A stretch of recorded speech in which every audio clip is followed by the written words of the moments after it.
Глава Якутии Сэн Николаев посетил социальные объекты поселка Нижний Бестях. В программу рабочей поездки вошли строящийся спортивный комплекс, детский сад и грузовой терминал. Подробности в материале нашего корреспондента Юрия Осипова. Этот год для Нижнего Бестяха особенный. Так в поселке появится новый спорткомплекс. Площадь комплекса составит более 7000 квадратных метров. Общая площадь территории около 1,5 гектаров. В нем расположатся 2 бассейна размерами 13 на 25 и 6 на 10 метров. Комплекс будет включать в себя универсальный зал вместимостью до 500 зрителей, а также залы для настольного тенниса, аэробики и силовых видов спорта. Наш УЛУС идет в передовых по количеству систематически занимающихся физкультурой и спортом. Мы показываем 46% от всего населения. И в связи с вводом данного объекта мы очень надеемся, что активизируется спортивная жизнь в поселке Нижний Бестях. Все-таки Нижний Бестях – это районный центр.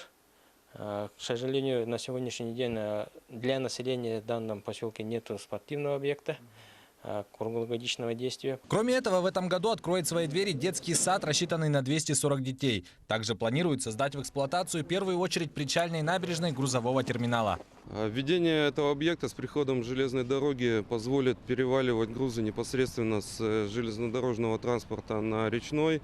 И также планируется обратная загрузка с речного транспорта на железнодорожный, с накоплением, конечно, на терминале.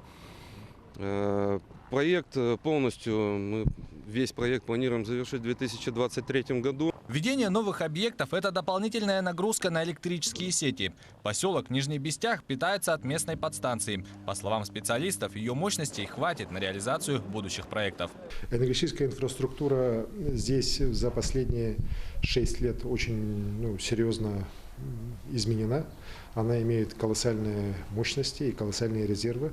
Как раз с точки зрения обеспечения строительства Ленского моста, крупнейшего инфраструктурного проекта не только республики, но одного из крупнейших проектов в России, который здесь будет реализовываться, конечно же, наличие таких серьезных мощностей энергетических абсолютно необходимо. По словам главы региона Сэна Николаева, Мегино-Кангаласский УЛУС становится одной из точек роста в республике. Он отметил, что в ближайшие годы роль Нижнего Бестяха и района в целом в экономике республики полностью изменится. Юрий Осипов, Георгий Григорьев, Нижний Бестях.